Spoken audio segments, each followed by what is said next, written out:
Yo. What is up? It is, of course, none other than I, your boy, Matty Milligan, and this is the Underground Marketing Conspiracy. Whoa! Today, I want to talk to you about how you can create as well as manage a product line.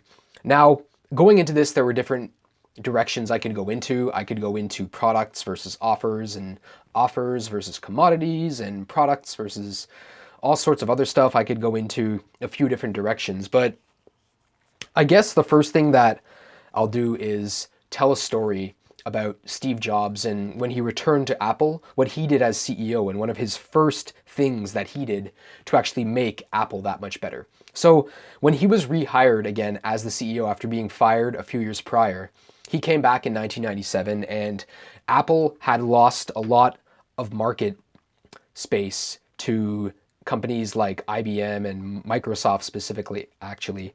And one of the first things that he did was come in and look at all the different products that they had. And he was like, all right, we have way too many different products and sub-products line. And one thing that he noticed was that each place and each distribution channel where they would send their product to, right? Let's say they had it stocked at Radio Shack. Radio Shack wanted their own version of that product, their own product line. It would be the same product overall, but there would be some modifications for Apple specifically, right? If you're familiar with different products, you usually have, or the way the back end works of fulfilling products in manufacturing and logistics, there's usually a barcode for a general kind of product that's used internally. So Apple would have a barcode for theirs specifically, but then Radio Shack, for example, they would buy their SKU, which would be a different version of that product based on that barcode. So they would have their own generic version, Apple, and sell it to other ones, but then a company like Radio Shack would stock in store their own SKU of that. One thing that's worth mentioning is that every time you bring in a new SKU to your business, you actually increase the complexity of your business by 13 times, right?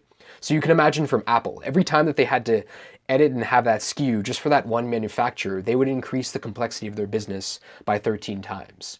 So imagine that each time that you have even just a SKU that's different, you're going to multiply the complexity of your business by that total.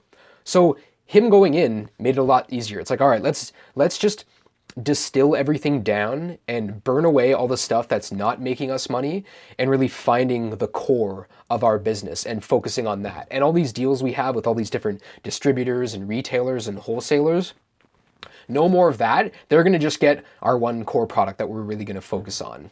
And then from there, he came in, he brought out products such as the iPod, which was huge. He brought out the iPad as well. So that he came in and basically just reduced everything down, right? So this is what you need to do in your business. Like you need to focus on selling one core thing at a time.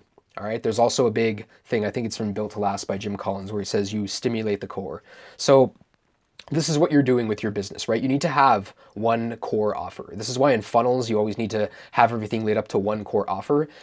But in terms of a product line, how you're going to create this is I would recommend creating one product line with one single product at a time, right? Take the Coca-Cola approach where you're creating one single beverage and focusing on that. And then as you go, sure, you can add other beverages. And you can even buy other companies when you see these up and comers. If it's within your budget, then you can purchase them. And basically, you're buying all the branding and you're buying all that customer loyalty from them and just bringing it into your bigger brand, right?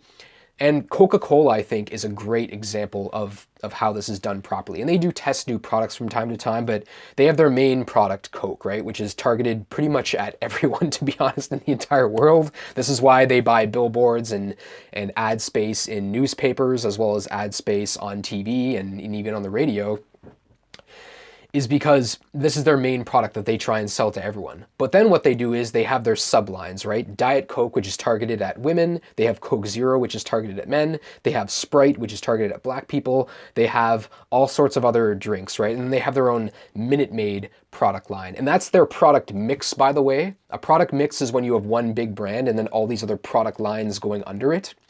So they have their different product lines based on each of that product mix, all right? And there's even bigger companies who own a lot of these like for example, Procter and Gamble and Unilever, as well as Johnson and Johnson. These are huge kind of holding companies, and they hold a lot of these bigger brands. Like they own product mixes, and then those subsequently own product lines, which has all the different products under them. So that, I guess, is a good way to describe product lines as well as product mixes. And I think a really good example is this up and coming brand I've seen. It's this couple. There's Kaylin Poulin and I forget her husband's name, and I think it's Brandon Poulin. And they have this company called Lady Boss Weight Loss. They originally started out just selling one thing, right? Their one core offer, which was their membership. But as they've gone forward, they've added other things, right? So they focused on that, scaled it to $1 million. Then I think they had a supplement brand that they scaled to $1 million. They have a clothing line they've scaled to $1 million. So they have different, again, product lines all encompassing under their one main brand that they have, Lady Boss. So you want to create that similar approach. But again, it all starts with finding what your first core product and offer is going to be. And then once you scale that to a point, usually over $1 million, then that's when you can start creating that second product and core offer for your business, and then start scaling that, right? And I mean, you can try and do that. I always do recommend focusing on one thing and one product and one offer at a time. Don't be wasting all your time doing a million things. The best way to grow your business is, again, finding what your core is and just selling that one thing, right? Finding that one thing that makes you unique and different from everyone else. And as I've mentioned in the past, if you can't become the category king in a specific category, then find a new subcategory of that, right? Your blue ocean with that purple cow offer that I always talk about that's different, that the marketplace hasn't seen before. Create your own blue ocean with the purple cow and pull people into your own ocean from that big category, right? I've mentioned in the past, as a few examples, companies like Dyson, which I've previously worked for, they couldn't be the #1 vacuum cleaner. But what they did, or what James Dyson did, was he created this bagless vacuum with cyclone technology, and then suddenly that was a new category, right? And then they added a ball, so it made it even like their own new category, right? So not only, because other people competitors, they could copy them now on having a bagless vacuum, that's fine, and people are still going to buy from Dyson, even though it's 10, 15, 20 times more expensive. Dyson kept changing their products, right? They have a really good R&D team, so they would change it, they would get their engineers to add more features, make it more powerful, make it take up less energy, make it quieter, add the ball in the bottom so it maneuvers a lot better, allows it to pick up stuff, add more accessories, add it so that you don't even need to clean your filter in the whole thing, add it so there's no longer a wire and you can just plug it in your wall.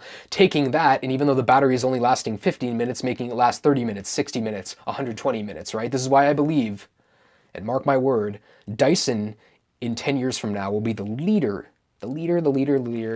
in the car technology, because they own battery technology, which I believe will far surpass that of Tesla, all right? And this is my big woo crystal ball prediction, but I totally believe that to be absolutely true. Same way I think that ClickFunnels is gonna go after Shopify very shortly, but I can talk about that in the future for sure. And if you actually do want me to talk more in the future about different product categories and really just different product lines, product mixes, just let me know. Again, you can create that portfolio for your entire business of these different product lines, but start off with one core product, which I would recommend being a really strong offer, not some sort of commodity that everyone else is selling.